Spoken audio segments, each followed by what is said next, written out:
Hello, j'espère que tu vas bien. Je voulais aujourd'hui simplement faire l'introduction de cette vidéo parce que j'ai filmé l'autre partie de la vidéo il y a quelques temps maintenant, mais c'est vrai qu'en retombant dessus, je trouvais que le contenu était quand même assez pertinent et judicieux. C'est une vidéo sur la prise de masse et les conseils que je peux te donner en tant que diététicienne nutritionniste spécialisée dans la performance et dans le sportif. Donc si tu es en prise de masse ou que c'est un projet que tu souhaites potentiellement mettre en place cette année ou l'année prochaine, n'hésite surtout pas à regarder la suite de cette vidéo et nous, on se dit à la semaine prochaine sur YouTube en espérant que la vidéo va te plaire et va te donner énormément de clés. Si tu fais une prise de masse et que tu penses qu'il suffit juste de manger beaucoup plus et des aliments à haute teneur calorique, sache que tu fonces vraiment dans un mur et cette vidéo est là pour te donner un petit peu toutes les clés et ce que je donne notamment comme conseil à mes patients dans le cadre d'un suivi, mais là tu as tout pour toi dans cette vidéo. En plus de 3 ans et demi d'accompagnement, bientôt 4 à l'heure où je filme cette vidéo, c'est vrai que j'en ai vu des prises de masse et des personnes qui soit avaient raté la leur et qui me contactent après,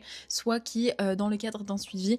ont beaucoup de croyances et c'est à moi un petit peu de casser ces croyances-là. Et il y a vraiment un point qui pour moi résume énormément la réussite ou non d'une prise de masse, c'est comprendre qu'il ne faut pas forcément manger plus, mais manger plus intelligemment pour réussir sa prise de masse. Donc là, je vais te donner toute la méthodologie qu'il faut adopter pour la réussite de celle-ci et vraiment toutes les clés et erreurs à éviter. Parce que toi comme moi, on sait très bien qu'une prise de masse, le but c'est pas de prendre du gras mais vraiment du muscle et simplement mieux se définir musculairement parlant, pas forcément finir en bonhomme Michelin par exemple. À noter que la semaine dernière justement, j'ai reçu en consultation du coup, car je suis diététicienne nutritionniste, un patient qui s'appelait Noah et qui vraiment est arrivé à un poids de corps assez faible et qui m'a dit je veux prendre de la masse. Donc pour le coup, lui, il était vraiment dans un niveau de sécheresse qui était très très faible et il m'a dit j'ai déjà commencé et déjà je n'arrive pas à prendre de la masse et je sens que je prends du gras. Donc forcément, on a commencé un suivi ensemble et là, ce qu'on a mis en place, c'est vraiment des actions très précises sur son total calorique. Donc on a estimé son métabolisme, on a mis en place tout dans son quotidien, on va dire toutes les actions qui étaient possibles, notamment un meilleur sommeil, un meilleur nombre de pas, vraiment optimiser son apport en protéines, sa répartition nutritionnelle tout au long de la journée, parce que manger un repas par jour à 3000 calories et manger 3 repas à 1000 calories bien répartis, c'est totalement différent. Donc on a vraiment tout structuré ensemble. Je lui ai fait comprendre aussi les principes de la prise de masse, donc maximiser l'apport en général pour maximiser l'énergie à l'entraînement, pour créer une surcharge progressive et gagner plus en masse musculaire et pas forcément en poids. Donc l'entraînement fait clairement partie de la progression en prise de masse. Quelqu'un qui veut prendre de la masse mais qui ne s'entraîne pas du tout ou qui ne s'entraîne pas assez sera forcément une prise de masse qui sera, on va dire, sous-optimale ou même ratée en fonction de l'apport calorique choisi. J'ai reçu aussi un autre patient qui lui s'appelait Arthur et qui clairement avait la notion en tête de une prise de masse, c'est je mange n'importe quoi quand je veux, tant que je prends du poids, c'est réussi. Et il est arrivé à la fin de sa prise de masse en suivi en me disant bah là maintenant je veux perdre du gras. Donc on a un petit peu creusé et j'ai compris toutes les erreurs qu'il avait faites durant sa prise de masse et c'est comme ça qu'on a déterminé que bah justement il avait mis en place un apport calorique de mauvaise qualité, mal réparti et trop riche en aliments transformés, en matières grasses et pas un apport en protéines vraiment optimisé aussi durant tout le processus. Donc forcément, quand on connaît un petit peu tous les principes de la prise de masse, on se rend bien compte que vouloir manger beaucoup plus d'un coup et de façon mal répartie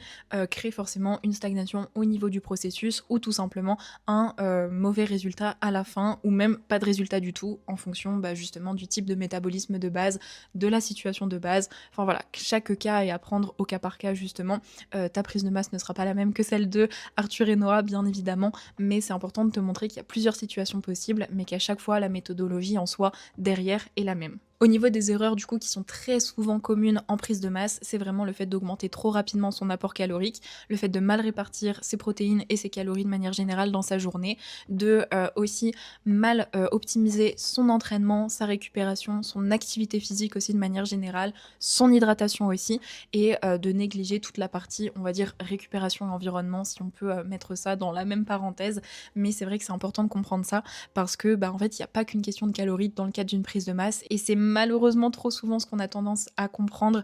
quand on pense à prendre du poids. Et je précise aussi que prendre du poids et prendre de la masse sont deux choses différentes. Prendre du poids, imaginons que je boive 1 litre d'eau, j'aurais pris 1 kilo, mais c'est pas du tout 1 kilo de muscle ni encore 1 kilo de gras. Par contre, prendre de la masse, c'est prendre du muscle et ça nécessite un bon apport en protéines, une bonne récupération, une bonne surcharge progressive au niveau de l'entraînement. Donc voilà, tous les processus sont là. La prise de poids et la prise de masse musculaire ou même la prise de gras sont 3 process énormément différents dans l'organisme. Maintenant, au niveau du processus et du protocole que je mets en place dans le cadre de mes suivis et que tu pourrais totalement appliquer à toi-même, la première solution et la première chose, c'est de mettre en place un surplus intelligent et progressif. On oublie le plus 500 ou plus 800 calories qu'on peut voir un peu partout quand on demande à faire une prise de masse à ChatGPT par exemple. Là, on va vraiment chercher les plus 200-300 calories en première étape du processus. Généralement, je crée toujours 200 calories d'augmentation à mes suivis et j'ajuste potentiellement jusqu'à 300 en fonction de sa situation de base, c'est-à-dire si la personne me décrit avoir un métabolisme rapide, un métabolisme assez lent, que son niveau de sécheresse est plus haut ou plus faible, voilà, j'ajuste au cas par cas, mais une base de 200 calories en plus pour commencer sa prise de masse, pour moi, c'est le seuil vraiment le plus commun et le plus intéressant pour tout le monde. L'objectif, au cours des premières semaines à ce total calorique en plus, c'est de créer une surcharge au niveau du poids de corps entre 200 et 600 grammes en plus par semaine maximum. Si on est déjà à plus 600 grammes en moyenne sur le poids de corps sur toute une semaine, enfin d'une semaine à une autre parce qu'on compare les moyennes semaine après semaine, c'est potentiellement que là le surplus est légèrement haut par rapport au métabolisme qui a été estimé. Donc pourquoi pas réajuster par exemple à diminuer de 50 calories pour être sûr de ne pas prendre trop de gras, parce que au-dessus de 600 grammes par semaine, en plus, il y a de fortes chances qu'on prenne plus de gras. Il y a des études qui ont été faites justement, c'est un petit peu 600 grammes de poids en plus par semaine qui est la moyenne et le seuil maximal avant la prise de gras. Donc vraiment une prise de masse, moi généralement au niveau de mes suivis, j'essaye de viser 300-400 grammes en plus par semaine. C'est le meilleur, pour moi la meilleure fourchette entre deux, parce que gagner 200 grammes par semaine, le suivi va pas durer 20 mois non plus, donc il faut trouver le juste milieu. La deuxième étape d'une prise de masse est de bien répartir tes macronutriments, donc tes protéines, tes lipides, tes glucides, sans négliger aussi toute la partie micronutritionnelle, donc on va dire la qualité de l'alimentation. Le ratio idéal pour moi en protéines, lorsqu'on cherche à faire une prise de masse en évitant à tout prix de prendre du gras, je dirais que c'est quand même de monter à 2 grammes de protéines par kilo de poids de corps, même si en soi les études scientifiques montrent qu'entre 1,6 g et 1,8 g, peu importe l'objectif, que ce soit de sèche, de prise de masse ou autre, ça suffit, mais je prends une marge sécuritaire et surtout en termes d'effet thermique des aliments, les protéines brûlent plus de calories à la digestion, donc c'est toujours cette prix aussi pour éviter de prendre du gras, donc je vise plutôt 2 grammes de protéines par kilo de poids de corps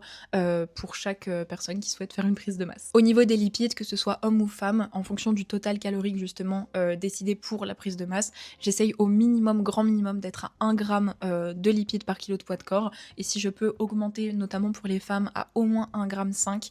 je le fais parce que ça soutient énormément le système hormonal. Chez les hommes aussi, les lipides sont extrêmement importants parce que justement ils soutiennent la sécrétion de testostérone qui favorise justement l'anabolisme musculaire, donc les lipides sont absolument à ne pas négliger, mais ils sont à bien répartir et à ne pas surdoser, et ça c'est ce qui fait toute la différence et ce qui fonctionne vraiment. Les glucides, je les mets en complément de la ration, c'est-à-dire une fois qu'on a le total calorique, qu'on a les protéines, qu'on a les lipides, il reste une certaine quantité de calories à mettre dans les glucides, donc c'est ce que j'appelle le complément de la ration. Donc au niveau du complément de la ration, pour la faire très très simple, s'il reste 1000 calories à répartir, globalement ça fera 1000 calories de glucides à mettre en place dans le total journalier et dans le grammage de glucides à déterminer. Sachant qu'un gramme de glucides c'est à peu près 4 calories, s'il reste, je sais pas moi, 1600 calories à répartir, ça fera 400 grammes de glucides à mettre en place dans la journée. Donc c'est comme ça que j'appelle vraiment le complément de la ration, et c'est comme ça pour moi qu'il faut travailler avec les glucides, sauf pour un sportif d'endurance où là les glucides sont quand même un besoin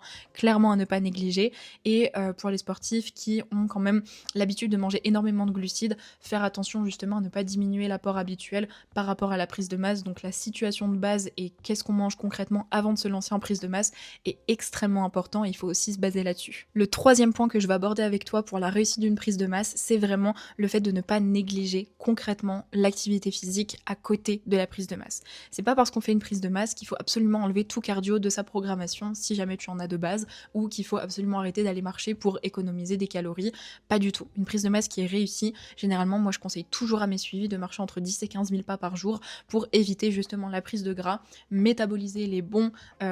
nutriments au bon endroit, on va dire, dans le corps. Donc il faut vraiment voir l'activité physique comme un axe qui permet justement d'avoir et d'obtenir la shape qu'on désire réellement au niveau de la prise de masse à la fin du process. Donc vraiment, l'activité physique, c'est un point mais tellement négligé souvent en prise de masse, surtout chez les power lifters ou les sportifs de force qui ont un petit peu un rapport compliqué avec le cardio. Mais en fait, ça fait toute la différence d'ajouter de l'activité physique ou un cardio de temps en temps dans la semaine, dans les entraînements, à la fin des entraînements ou autres, parce que vraiment, en fait, ça change tout. Vraiment, ça change tout. Ça permet aussi énormément de réguler la digestion, qui peut être plus compliquée en prise de masse. Ça peut aussi réguler forcément l'utilisation de l'insuline et les sécrétions d'insuline. Enfin voilà, globalement, ça régule la glycémie aussi, d'avoir une activité physique régulière. Et ça, en prise de masse, le but, c'est pas d'être en hyperglycémie tout le temps non plus, parce que forcément, qui dit apport supplémentaire dit forcément sécrétion d'insuline supplémentaire, etc., etc. Donc, il faut vraiment faire attention à ça, parce que le but, c'est pas de se mettre en danger d'un point de vue santé ou risque de diabète si jamais il y a des sensibilités déjà. Enfin voilà, pas du tout. Le but, c'est vraiment de rester en bonne santé, simplement de prendre de la masse musculaire et pas prendre de gras, pas diminuer sa condition physique, au contraire. Ce que je peux te conseiller, si jamais tu as besoin un petit peu d'un meilleur guide par rapport au cardio, c'est de faire à peu près 2 fois 30 minutes, je pense, dans ta semaine, c'est-à-dire un léger essoufflement pendant 30 minutes 2 fois par semaine. Ça te fait une bonne heure où ton système cardiovasculaire tourne entre guillemets vraiment bien, et ça peut être déjà une super bonne base. Moi, ce que je recommande très souvent, c'est la marche inclinée, parce que c'est plus facile d'être essoufflé qu'en marchant normalement, ou sinon des petits escaliers ou un petit circuit assez doux, on va dire, en termes de cardio, en accent par exemple avec un peu de run, un petit peu de mouvement, par exemple du gainage dynamique ou autre, ça peut être pas mal aussi. On va éviter un petit peu tout ce qui est HIIT ou cardio trop intense non plus, parce que ça peut augmenter l'inflammation, et le niveau d'inflammation est déjà assez élevé en surplus calorique, donc on va éviter de créer une trop grande inflammation, d'autant plus qu'on a augmenté aussi l'apport en protéines qui peut augmenter l'inflammation, donc on va éviter d'être trop inflammé, parce que ça peut favoriser le risque de blessure, ou ça peut aussi limiter la prise de masse musculaire globalement si le corps est trop un petit peu chamboulé de partout. Et le dernier point que je te conseille absolument pour ta prise de masse, c'est le monitoring. Alors, c'est un mot compliqué pour dire que tu dois traquer et évaluer chaque semaine où tu en es, comment tu réagis, comment tu avances dans tes objectifs, et tu dois traquer ta progression. Checker tes performances, checker ton poids de corps, checker tes mensurations, prendre des photos, enfin voilà, tout ça c'est du monitoring et c'est ultra important, et moi je le fais forcément dans le cadre des suivis Nutri-Reset